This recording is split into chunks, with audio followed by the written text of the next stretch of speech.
Once upon a time, arts was considered a basic part of life, a formal piece of education. And it still is, because what we do at the Arts Alliance is the big picture.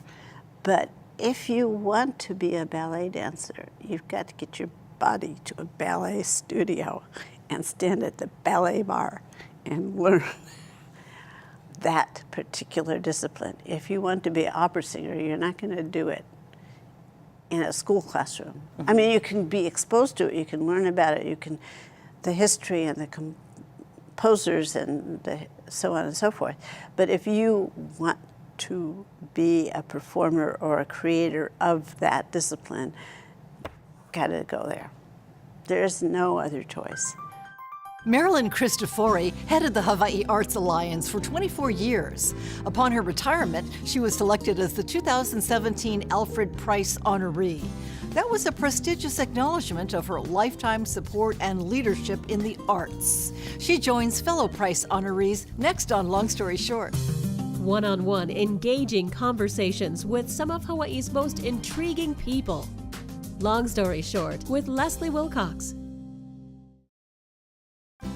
Aloha mai kako, I'm Leslie Wilcox. Marilyn Cristofori always knew she'd have at least 2 careers because she started out as a dancer, a calling prone to injuries and other physical wear and tear. Next, Cristofori became a university dance teacher.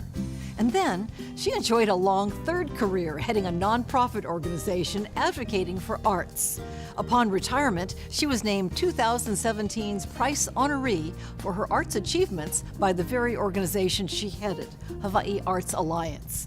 She joined a long line of distinguished honorees, many of whom she helped to select. We'll revisit some of these arts champions during the half hour and get to know Marilyn Cristofori. As a child, she spent summers and many other times away from her family home in Sacramento because her mother was often ill. Young Marilyn would stay with her grandmother in the Bay Area. I loved my grandmother. It made me identify with the things that were part of that life. And I loved it. San Francisco. Italian? Italian. She loved the opera. I loved the opera. I can't sing, but she loved opera. She always played opera in the house. And you were the only child in the house? The only, yeah. She had 3 children, my mother being one of them, but they were all grown up. And I was the only young child. My grandmother did not intend to raise another child. That was one of those, it happened. And you felt at home at school and at your grandmother's house? I felt very at home at my grandmother's house, and I adjusted to my Sacramento, my other home. Was your grandmother your most formative influence then as a child? I consider that. Did she give you any explicit advice about the future? Oh, God. She was a woman of her era, and I think the year she got married, the women's vote was finally put in, and she was determined I was going to get an education. Did she know how she would pay for it, or anyone would pay for it? Oh, no. I mean, I just had to get good grades and earn a scholarship. So you knew that from an early age, that you were going to go to college through a scholarship and you were going to make the grade to do it? Yeah. Did you know what you wanted to do? When I was raised, Leslie, there was the idea that as a woman you did a nursing or teaching or a mothering or sometimes a secretary, and occasionally you might have another profession, but those were the main ones. So I thought I was going to be a teacher. And you did get a BA in education. I did. From a very good college, I might say. did. You got into Stanford? Yeah. On scholarship? Yeah. Wow. At that point in time, it was kind of fun because the women were still new to Stanford. So the ratio was about 4 to 1. So it was a great experience. Lots of men. and I was young, so. Did you feel younger than 18? I was 20 when I graduated. Oh, how did you get into college so early? Well, when I was much younger, and all that shuffling back and forth to my grandmother's and so on, they skipped me a full grade in school. So you graduated from Stanford University at age 20. Yeah. As a teacher. Teacher. Yeah. And then we had an opportunity to take a trip to Europe. And I thought that'll be fun. And I We went, meaning you and some Stanford colleagues. And a professor was doing the trip. And it was like a big deal. We had to go to New York and change planes and try fly over Iceland and go to London. That was my first time out of California. And you I didn't actually- come back for 5.5 years. Is that right? I discovered dancing, which I had been doing all my life, but I didn't know that I really wanted to do it. What kind of until I went dancing to- were you doing? I was doing ballet at that time. So then I wanted to be a dancer, but I had gotten a full scholarship to what was then Radcliffe, but Harvard Business School. Why did I apply to Harvard Business School? Because the guy that I had a crush on applied to Harvard Business School. So I thought it would be fun to go. And I went to Europe and I decided I really didn't want to go. And I knew that I could always go to business school, but I couldn't always dance. So I stayed in Europe. And where did you dance? I danced in Rome and I danced in London, mainly. A couple of little, but those were the two. And what was it about your experience in Europe that caused, you left the boyfriend behind too, right? Yeah, but another one came along. And is that part of the reason for staying in Europe, or was it Yeah. sheer dance? It was a combination. Well, part of it, because he decided to go to London School of Economics and we got married. I was working in a contemporary company, and I went to ballet classes and I went to the Royal Ballet. I was not working as a professional ballet dancer in London. I experienced a lot of it, and that was what I knew. So when I came back to San Francisco, I then was with San Francisco Ballet, San Francisco Opera Ballet, Pacific Ballet, and and Lathrop Contemporary Companies. So then I worked as a professional dancer. And because I was still young enough, since I had graduated so young, I was able to do it and have a fairly decent career. What other types of dancing did you do? Then I did contemporary, Which was free form? modern dance. And that's why I got involved until I needed to get a job and became a professor, an academic, and you're supposed to write a book. And what did I do instead? I didn't want to write a book. I made documentaries for PBS about famous dancers. And so I got very involved with that part of things. And you felt passionate about a number of things, Yeah. it sounds like. Yeah. Yeah. Well, I loved dancing. That's definitely my first love. But every dancer needs at least 2 careers. And you know that going in. Well, because you can't dance beyond a certain age adequately. I got to be a professor, I got to teach, and then I went to business school. Eventually, the one that Because that's what you were going to do Yeah. years before. And that's, it's not a natural jump, it doesn't sound like, to go from dancing to professor of dance to an MBA at University of Hawaii at Manoa. at least in my day, it was more natural to go from a professional dance career or to parallel with teaching and to move into academia. You're a professor, and then you left California and came here. Why? Because I married Greg Lisenberry, my husband, and he got offered the position to be director of dance at UH Manoa. So I had taken an early retirement, and then it just so happened he got offered that position, and then we moved here. And That were was you almost 3 decades ago. I did not look for my career with the Arts Alliance, but after we moved here, we realized the cost of living was a little bit different than we were used to. Mm-hmm. And so I had thought, oh, I'm retired, that didn't work. So I needed to find a position. That's what I did. So for a while, I worked part-time for the Arts Alliance and part-time for early childhood, and made them partners. And then when I was into the position at Arts Alliance, I realized that I would hit a ceiling if I didn't get a new skill set, which is why I went to business school. After receiving her Executive Master of Business degree from the Scheidler College of Business at the University of Hawaii, Marilyn Cristofori felt she had all the tools necessary to grow the Hawaii Arts Alliance.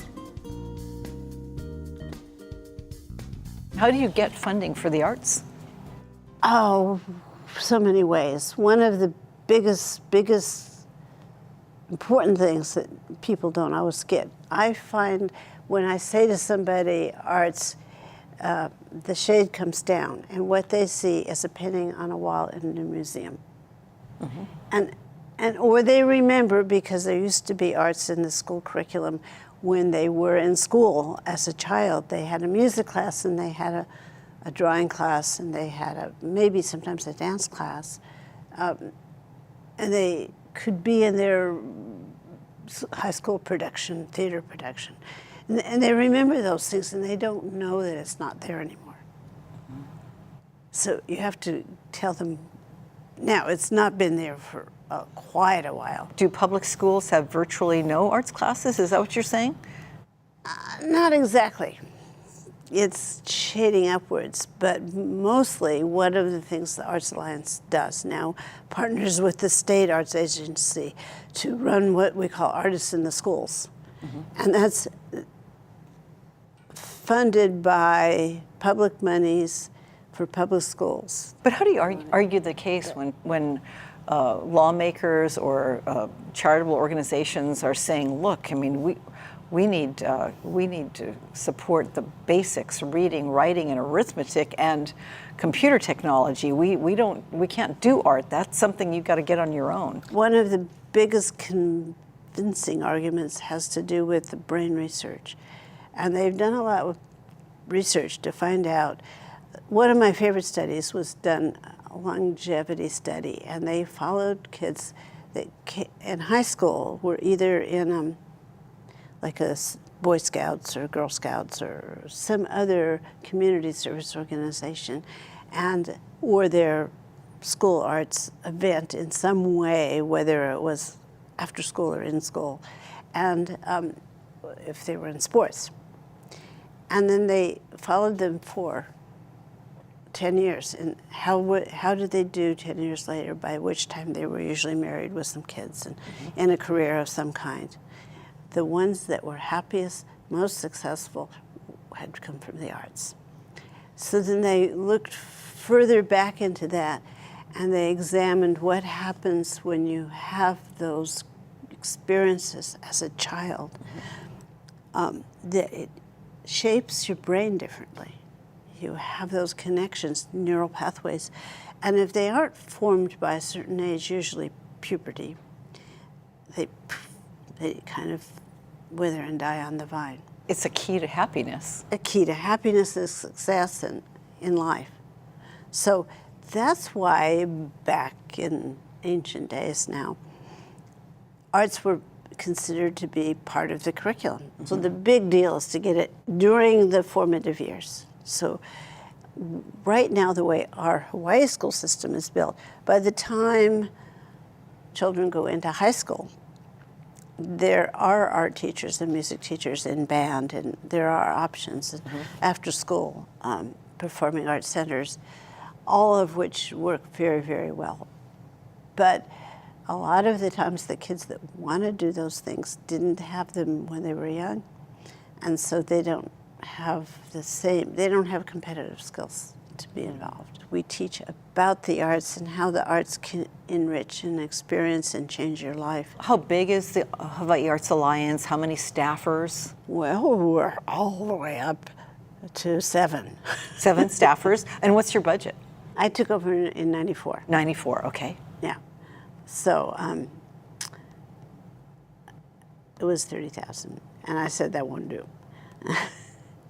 And then we got up to, it's very depending on what comes from national, mostly. Not to 2 million, just under 2 million. But that was a good jump. It needs to now double again. I feel really good about, we have a base that's established in the education part. And there's something to work with and expand and go to, and staying with education is essential. You mentioned 3 careers, and it's a Yeah. very long work record. I don't know what 77 looks like, but to me, you don't look like you're 77 years old. I really am, and a half. Do you feel it? Starting to happen. Marilyn Cristofori was the 37th recipient of the Alfred Preis Honors for Lifetime Achievement in the Arts. In the past, we featured other Preis honorees on Long Story Short. We look back now at 3 recent recipients and their contributions. Sarah Richards was the 2015 Preis honoree. As president of the Hawaii Theater Center for a quarter of a century, she spearheaded an historic restoration, transforming the once dilapidated theater into a national award-winning performance center. A former college dean of students, Sarah Richards switched careers and actually succeeded the legendary architect Alfred Preis himself as chief of the State Foundation on Culture and the Arts. You succeeded a man who's got a lot of aura around him in history, Yes. Alfred Preis, Right. as head of the State Foundation on Culture and the Arts. Right. In 1980? 1980. What was he like? Did you know him before you took over? I got to know him. He was a wonderful man. He was a Prussian architect. And so he was very Prussian in character, in modus operandi. He was the one who really initiated the Art in Public Places program, really on a European model. He was a lovely man with a great vision. And when it was time for him to step down, the foundation looked for somebody who was a good administrator and who could handle the strong voices in the arts community. Yes. And they selected you to do that. They did, they did. What kind of strong voices? Well, the arts, as you know, because the State Foundation dealt with all the arts, whether it was visual arts, performing arts, literary arts. And so there was a lot of variety of art groups we were dealing with. And of course, since we were the granting agency, that we had a lot of very personal contacts with how much money grants were going to be given to what groups. Right, and projects are like babies. You don't give money to one and it's my baby. That's right. You know, it seems like a dream job to have all this money that you could give to wonderful art projects, but it's probably, I mean, you probably are under criticism no matter what you do. Oh, yes. The giving away money is not just a piece of cake. You need to be clear on what your mission is, what you want to accomplish, and then also who makes the decisions and who are qualified to make decisions. It wasn't just sort of, here's some money. Beauty is in the eye of the beholder, or in the eye of the creator, but there are certain standards that the art community has, and that's why you ask a group of knowledgeable people to review and make a judgment. We were proud. We were #1 in the nation in per capita state support. So we did a fair amount of lobbying the state legislature and also getting money from the federal government. You're a very determined person, aren't you? I'm a determined You're very person. goal-oriented. I was very goal-oriented, yes, I was. You're Yeah. a mission person. Yeah. Here's 2016 Preis honoree Michael Titterton, former president and general manager of Hawaii Public Radio. Under his leadership, HPR expanded its broadcast reach across the state.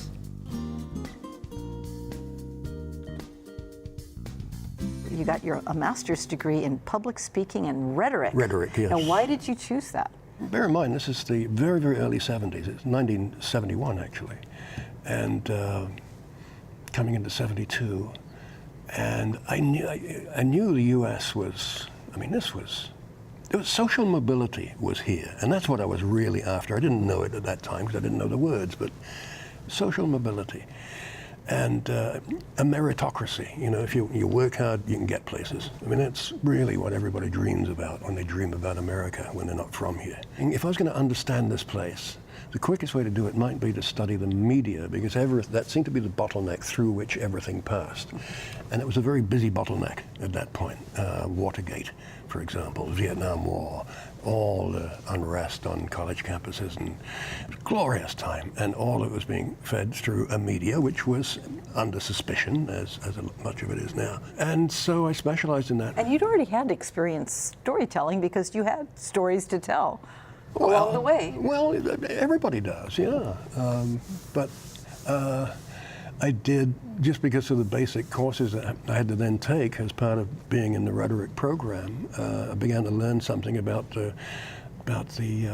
mechanics of storytelling, if you like, the idea of a narrative arc, and I was very quickly drafted into teaching public speaking. So yeah, that was, I hadn't really thought about it, actually, as being part of the whole storytelling business, but I seem to keep coming back to that. But that's what it is. That's what life is the stories we get to tell. And sometimes you do things without having a name for it, right? And then you find out. Oh yes, most of the time. Your real actually. self keeps popping up in the form of what you do. Yes, that is true. That is true. But storytelling, I guess that's a lot of the attraction that I have, or that radio has for me, because it's a storytelling medium.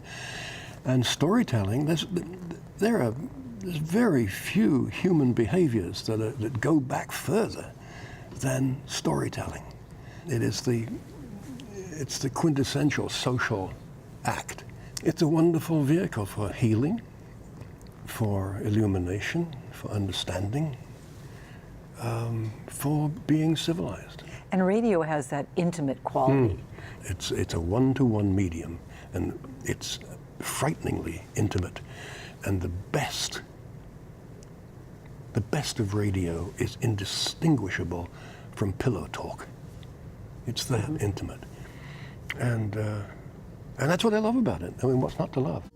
Henry Aquina, who retired from the Hawaii Opera Theater, was the 2014 Preis Honoree. Born and raised in Honolulu, Henry Aquina spent much of his adult life directing opera in prestigious opera houses around the world. He even founded an opera company in Berlin before moving back home to Hawaii. Under the guidance of its first ever Hawaii-born artistic director, the Hawaii Opera Theater became known for vibrant, creative productions, sometimes incorporating modern updates and collaborations with top international artists. I love that approach, in a sense modernizing with Harajuku costumes.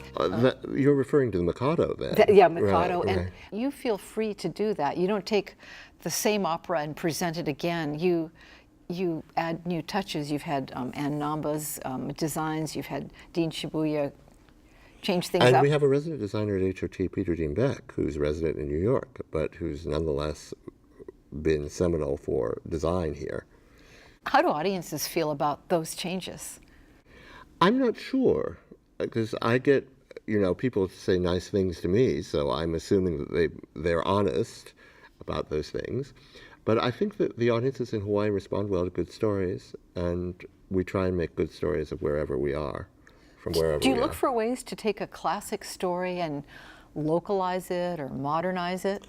Well, modernize it, perhaps. Localize it, not so much. But modernize it, perhaps. And in the case of Mikado, for instance, we knew that we couldn't go backwards. We had to go forwards. And we had to look at the Japan of today, which was a lot different than the first time we did Mikado, which was 10 years ago. So in 10 years. In 10 years, big life has changed. Yeah. Did And that's audiences something- know Harajuku Girls? Because that was the play. I think that we tried to let the audience know that we were doing this style. But you'll have to ask Anne about the Harajuku things, because it was based on one of Anne's trips to Japan. But I think that in contemporary life, we would be someplace else in 10 years. Right. I think she reimagined those characters as hip shoppers out for retail therapy. Well, she did, and using cell phones at every 5 minutes, right, and using an iPad instead of things like that, so that whatever we're using in 10 years will be reflected in the staging. You've already been announced, I believe, as the 2014 Preis Honoree in Arts, which is a tremendous honor, probably the largest honor we have in Hawaii in arts. Well, I knew Alfred Preis, and I think that's. I was saying that people who know me well don't expect this honor, And I didn't expect it either. Why? Why But would I- you expect? I wasn't surprised to hear that you were named. Well, I was, in a weird way, and I went to a board member, Jeannie Rolls, who had been honored herself, and she said, "You will do it for this organization." And since then, I have decided that I will do it for the organization. Congratulations to 2017 Price Honoree Marilyn Cristofori of Hawaii Kai, and mahalo to all of the recipients of this award over the years for the work you've done to advance the arts and keep them vibrant in Hawaii. For PBS Hawaii and Long Story Short, I'm Leslie Wilcox. Aloha nui. The key thing, whatever you're doing, is to support creativity in our society as a whole, and keep your passion about creativity and moving forward with what is right, what is just, and what helps everybody. Because if we don't preserve our creativity, the rest of it doesn't matter. For audio and written transcripts of all episodes of Long Story Short with Leslie Wilcox, visit pbshawaii.org. To download free podcasts of Long Story Short with Leslie Wilcox, go to the Apple iTunes Store or visit pbshawaii.org. I'm really proud of what we've been able to contribute so far to education, as we've been able to create and move forward significantly with Arts First and get an admirable, high-quality arts back in the schools, particularly elementary schools. So I'm really feeling good about that.